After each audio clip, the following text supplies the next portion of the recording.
Question paper setting అంతా పకడ్బందీగా చేసి ఇది పూర్తి చేశాం అధ్యక్ష. నెక్స్ట్కి వెళ్తే అధ్యక్ష టీసీఎస్ అధ్యక్ష టెస్టింగ్ సెంటర్ అధ్యక్ష. టీసీఎస్ అయాన్ అనేది మీరు చూస్తే సుమారుగా ఇప్పటికీ 15 కోట్ల మంది పిల్లలకి ఎగ్జామ్స్ నిర్వహించిన ఇన్స్టిట్యూషన్ అధ్యక్ష, టాటా సంస్థ అధ్యక్ష.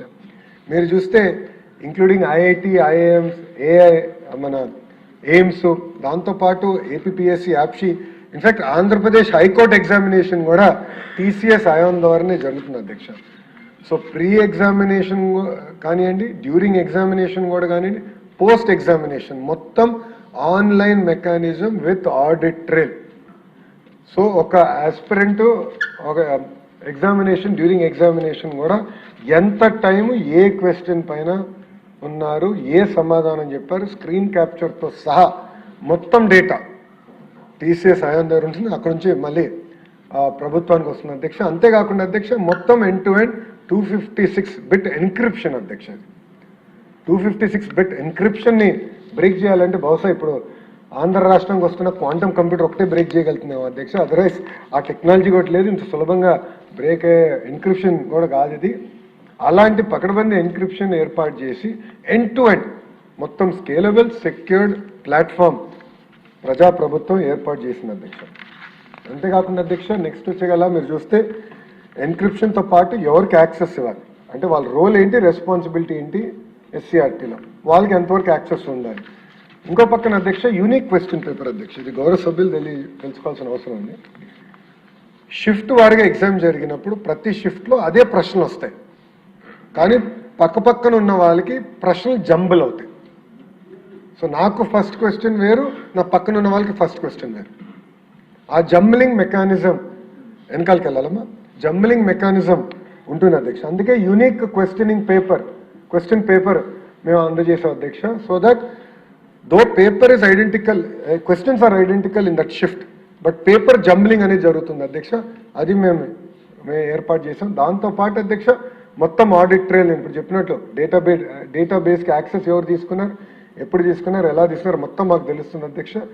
సైబర్ సెక్యూరిటీ ఎటుగో ఏర్పాటు చేసాం. సో బయట నుంచి ఎవరు హ్యాక్ చేసి వచ్చి ఎగ్జామినేషన్ కూడా తీసుకునే విధం లేకుండా పకడ్బందీగా సైబర్ సెక్యూరిటీ ఏర్పాటు చేసాం. ఫిజికల్ సెక్యూరిటీ కూడా మనము సీసీటీవీ ఫుటేజ్ కానీ అన్నీ ఏర్పాటు చేసి బ్యాకప్ డేటా సెంటర్స్ కూడా, ఒకటి బాంబేలో, ఒకటి హైదరాబాద్లో, ఆ డేటా సెంటర్స్ కూడా టీసీఎస్ వాళ్ళు ఎందుకు వాడారంటే పొరపాటున వాళ్ళ సెంటర్ ఏమైనా డౌన్ అయినా కూడా ఎగ్జామినేషన్లో ఇబ్బంది లేకుండా 100% అప్ టైం మెయింటైన్ చేయాలి కనుక టీసీఎస్ అయాన్ ప్రోటోకాల్స్ ఏదైతే ఐఐటి, ఐఎంకి, ఏపీ హైకోర్టు ఎగ్జామ్స్కి వాడతారో అదే ప్రోటోకాల్స్ మనం కూడా వాడటం జరిగింది అధ్యక్ష. సో అధ్యక్ష ఇక్కడ 154 సెంటర్లు ఆంధ్ర రాష్ట్రంలో, 19 సెంటర్లు అవుట్ సైడ్ ఆంధ్ర రాష్ట్రం అధ్యక్ష. సిబిటి టెస్ట్లో 24 రోజులు అధ్యక్ష పారదర్శకంగా నిర్వహించాం అధ్యక్ష. ఇది మళ్ళీ ఎందుకు నేను స్ట్రెస్ చేస్తున్నానంటే మొత్తం ప్రక్రియ పూర్తయిన సంవత్సరం తర్వాత వైకాపాలు ఈరోజు క్వశ్చన్ పేపర్ లీక్ గురించి మాట్లాడుతున్నారు అధ్యక్ష. కనీసం అవగాహన లేదు. మన దౌర్భాగ్య పరిస్థితి ఏంటంటే అలాంటి ప్రతిపక్షం ఉంది. డిఎస్సి అంటే డిస్ట్రిక్ట్ సెలక్షన్ కమిటీ, వాళ్ళకి డిఎస్సి అంటే డిజిటల్ సిగ్నేచర్ సర్టిఫికేట్ అంట. వాళ్ళ అధికార ప్రతినిధి ఒక డిబేట్కి వెళ్ళి డిఎస్సికి అంటే ఏంటంటే డిజిటల్ సిగ్నేచర్ సర్టిఫికేట్ అన్నాడు. అంటే డిఎస్సి అనే అర్థం తెలియని వాళ్ళు ఈరోజు క్వశ్చన్ పేపర్ గురించి మాట్లాడుతున్నారు. ఎంత పారదర్శకంగా అంటే రొబస్ట్ సిస్టమ్ టీసీఎస్ అయాన్ ఏదైతే ఐఐటి, ఐఎం, ఏపీ హైకోర్టు వాడుతుందో ఆ సిస్టమే మనం వాడతాం జరిగింది అధ్యక్ష. దాని తర్వాత అధ్యక్ష అక్కడితో మేము ఆగలా. డిక్లరేషన్ ఆఫ్ రిజల్ట్స్, ఇది చాలా ఇంపార్టెంట్ పాయింట్ అధ్యక్ష. ఫస్ట్ మేము ఏం చేసామంటే ఎగ్జామ్ మొత్తం పూర్తయిన తర్వాత ఎగ్జామినేషన్ కీ విడుదల చేసాం. దానిపైన విద్యార్థుల దగ్గర నుంచి ఫీడ్బ్యాక్ తీసుకున్నాం. ఈ కీ విడుదల చేసి ఆయన అబ్జెక్షన్స్ ఉంటే మాకు తెలియజేయండి అని చెప్పాం. దాని తర్వాత సబ్జెక్ట్ మ్యాటర్ ఎక్స్పర్ట్స్ దగ్గరికి అబ్జెక్షన్స్ అన్ని తీసుకెళ్ళి ఫైనల్ కీ కూడా పబ్లిక్ డొమైన్లో పెట్టాం. This is the final key అని. దాని తర్వాత నార్మలైజేషన్ ఆఫ్ స్కోర్ చేసి అది పబ్లిక్ డొమైన్లో పెడతాం జరిగింది అధ్యక్ష. డిస్ట్రిక్ట్ మెరిట్ లిస్ట్ కూడా పూర్తి చేసి మొత్తం ఆన్లైన్ మెకానిజం డైరెక్ట్ ప్రతి ఎవరైతే ఎగ్జామ్ రాశారో వాళ్ళకి SMS పంపించాం అధ్యక్ష. క్లిక్ చేస్తే డైరెక్ట్గా వాళ్ళ ఎన్ని మార్కులు ఏ సబ్జెక్ట్లో వచ్చిందనేది వాళ్ళకి తెలుస్తుంది అధ్యక్ష. SMS పంపించింది ప్రభుత్వం. వాళ్ళు ఎక్కడికి వెళ్ళి ఎత్తుక్కోవాల్సిన అవసరం లేకుండా డైరెక్ట్గా వాళ్ళకి మేము ఎస్ఎంఎస్ పంపిస్తాం జరిగింది అధ్యక్ష. దాంతోపాటు అధ్యక్ష నెక్స్ట్ స్టెప్ వచ్చేగల సర్టిఫికేట్ వెరిఫికేషన్ అధ్యక్ష. ఇది చాలా ఇంపార్టెంట్ పాయింట్ అధ్యక్ష. 16,291 మందికి క్యాండిడేట్స్ కన్సిడర్ అయినప్పుడు 722 మందికి మనం ఇవ్వలేకపోయాం అధ్యక్ష. దాంట్లో కారణం కూడా ఏంటంటే అధ్యక్ష, ఒక ర్యాంకింగ్లో local reservation, vertical horizontal reservation, management wise vacancies, post preference, eligibility conditions, statutory government orders పాటించినప్పుడు కొంతమందికి అవకాశం రాలేదు అధ్యక్ష. సో చాలా పకడ్బందీగా సర్టిఫికేట్ స్టేజ్లోనే చాలా స్పష్టంగా వెరిఫై చేస్తాం జరిగింది అధ్యక్ష.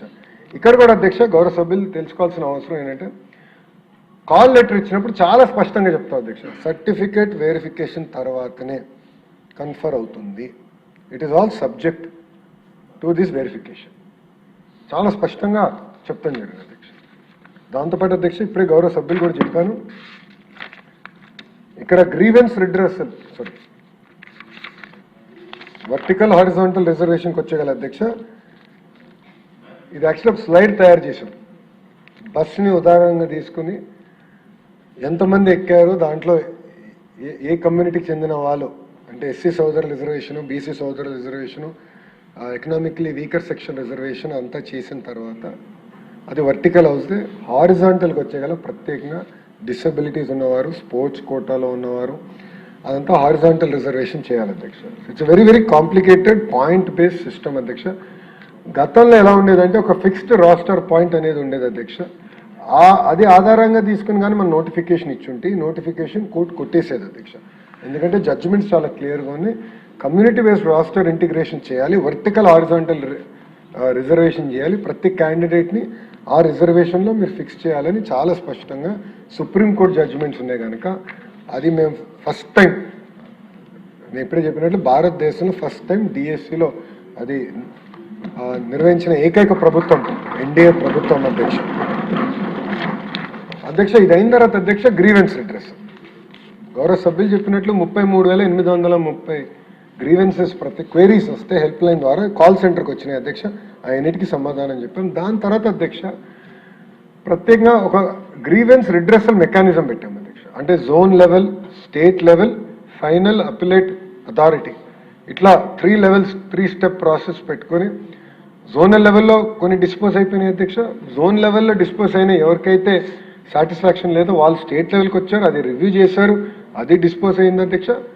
కేవలం 36 అప్పీల్స్ మాత్రమే ఫైనల్ అప్పిలేట్ అథారిటీకి వచ్చింది అధ్యక్ష. 36 అంటే అంత పారదర్శకంగా మనం నిర్వహించాం అధ్యక్ష. గ్రీవెన్స్ మెకానిజం కూడా చాలా రొబస్ట్గా చేస్తాం జరిగింది. ఇది కూడా ఏంటంటే ఒక హైకోర్టు సూచన ఇచ్చింది, ఇట్లా గ్రీవెన్స్ రిడ్రెసల్ మెకానిజం ఏర్పాటు చేస్తే బాగుంటుంది కదా అన్నప్పుడు 3 గంటల్లో అధ్యక్ష వాళ్ళ సూచన ఇచ్చిన 3 గంటల్లో ఈ మెకానిజం ఏర్పాటు చేసి యుద్ధ ప్రాతిపదికంగా ప్రతి గ్రీవెన్స్ మేము రివ్యూ చేసాం అధ్యక్ష. ఎందుకంటే అది మేము ఫీడ్బ్యాక్గా తీసుకున్నాం. ఒక హైకోర్టు సూచన ఇస్తే అది ఒక ఫీడ్బ్యాక్, అద్భుతమైన సలహా ఇచ్చారు, ఇమీడియట్గా అమలు చేద్దామని. ఆ రోజు నాకు బాగా గుర్తు, ప్రిన్సిపల్ సెక్రటరీ గారు, కమిషనర్ గారు, నేను ఒకే రూమ్లో కూర్చొని ఫైనలైజ్ చేసి దెన్ అండ్ దేర్ జిఏ కూడా ఫైనలైజ్ చేసి మా ముగ్గురు లాగిన్ సార్ ఒక్కొక్కరు ఫైల్ పంపించుకుంటే then and there we clear that 3 గంటల్లో వి క్రియేటెడ్ దిస్ మెకానిజం అధ్యక్ష. అంత సీరియస్గా తీసుకున్నాను అధ్యక్ష ఫీడ్బ్యాక్. అంతేకాకుండా అధ్యక్ష నెక్స్ట్ దానికి వెళ్తే అధ్యక్ష ఫైనల్ సెలక్షన్ లిస్ట్ కూడా చేసి ఒక అఫీషియల్ వెబ్సైట్లో ఈ ఫైనల్ సెలక్షన్ లిస్ట్ పెట్టాం అధ్యక్ష. దానిపైన కూడా అబ్జెక్షన్స్ కాల్ ఫర్ చేసాం అధ్యక్ష.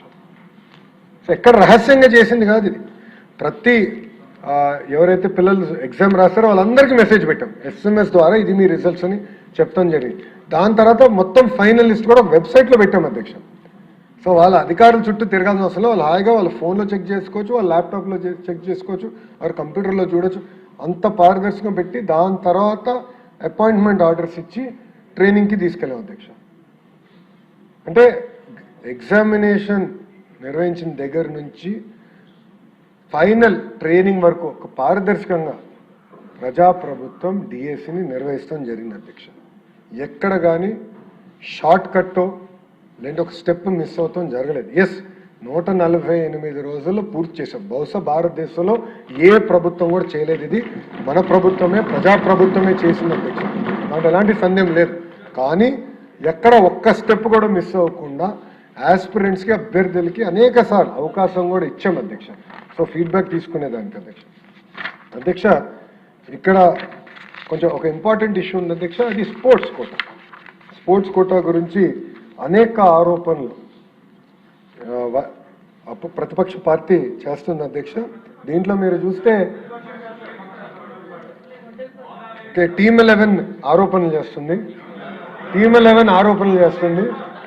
సో ఇక్కడ ఏంటంటే ప్రత్యేకంగా మీరు చూస్తే అధ్యక్ష, నేను స్పీచ్ ప్రారంభించే ముందు చెప్పాను అధ్యక్ష, గౌరవ ప్రధానమంత్రి గారి నాయకత్వంలో ఎట్టి పరిస్థితుల్లో భారతదేశానికి ఒలింపిక్స్లో గోల్డ్ మెడల్ రావాలి, దానికి రాష్ట్రాలు కూడా చాలా సీరియస్గా తీసుకోవాలని చాలా స్పష్టంగా చెప్పడం జరిగింది. నేను కూడా గౌరవ మంత్రి గారిని మన్సుఖ్ మాండవీయ గారిని కూడా కలిసినప్పుడు మీరు కూడా బాగా ప్రమోట్ చేయండి, పిల్లల్లో ఒక అపోహలు ఉన్నాయి, ఇదంతా అయిన తర్వాత అంటే ఒక కెరియర్ స్పోర్ట్స్లో అయిన తర్వాత మా ఫ్యూచర్ ఏంటనేది ఆ అపోహ ఉంది, దాన్ని ఎట్లో గట్రా మీరు తొలగించాలని చెప్పారు అధ్యక్ష. అప్పుడు గౌరవ మంత్రి గారు నేను చెప్పాను అయితే ఆంధ్ర రాష్ట్రంలో గౌరవ ముఖ్యమంత్రి చంద్రబాబు నాయుడు గారి నాయకత్వంలో స్పోర్ట్స్ పర్సన్స్కి భూమి కేటాయిస్తాం, ప్రభుత్వ ఉద్యోగాలు ఇస్తాం కొత్త కాదు అధ్యక్ష. మీరు చూడండి, పివి సింధు గారికి ప్రభుత్వ ఉద్యోగం ఇచ్చిన ఘనత ప్రజాప్రభుత్వం అధ్యక్ష. అధ్యక్ష ఇంకా కొన్ని సంవత్సరాలు ఆమె ఐఏఎస్ అధికారి కాబోతుంది అధ్యక్ష. కన్ఫర్డ్ ఐఏఎస్కి షీల్ బికమ్ ఎలిజిబుల్, ఆమెకి భూమి ఇచ్చారు అధ్యక్ష. నాకు ఇప్పటికీ గుర్తు అధ్యక్ష, ఎర్ర జ్యోతి గారు ఉన్నారు అధ్యక్ష. ఎర్ర జ్యోతి గారు ట్రాక్ అండ్ ఫీల్డ్ ఉత్తరాంధ్ర బిడ్డ అధ్యక్ష. She are best bet for Olympics. నేను క్యాబినెట్కి తీసుకెళ్ళాను అధ్యక్ష. అప్పుడు గౌరవ ముఖ్యమంత్రి గారికి కొంచెం సందేహం ఉంటే నోట్ ఇచ్చాను అధ్యక్ష. ఇమీడియట్గా నోట్ చదివి ఎస్ మన అమ్మాయి ఇమీడియట్గా ఇవ్వండి గవర్నమెంట్ జాబ్ అని చెప్పారు. శ్రీచరణి అధ్యక్ష, మన ఉమెన్స్ క్రికెట్ టీంలో అద్భుతమైన బౌలర్ శ్రీ ఇప్పుడు డిగ్రీ పూర్తి చేయాలి, డిగ్రీ పూర్తయిన వెంటనే ఇమీడియట్గా ఆమె కూడా గవర్నమెంట్ జాబ్ ఇవ్వాలని గౌరవ ముఖ్యమంత్రి గారు డైరెక్షన్ ఇచ్చారు అధ్యక్ష. అంటే స్పోర్ట్స్ పర్సన్కి టెస్ట్ పెట్టాలని లేదు అధ్యక్ష. The idea is to promote sports. Quota ద్వారా వాళ్ళకి ఇవ్వాలని చాలా స్పష్టంగా ఉంది అధ్యక్ష. వాళ్ళందరికీ ఏదైతే రూల్ పాటించామో అదే రూల్ ఇక్కడ కూడా పాటించి గౌరవ మంత్రి గారి నాయకత్వంలో 29 డిసిప్లిన్స్ ఏదైతే ఉందో కేంద్ర ప్రభుత్వం సూచన మేరకు 65 డిసిప్లిన్స్ తీసుకొచ్చాం. దాంట్లో కూడా ప్రయారిటీ 1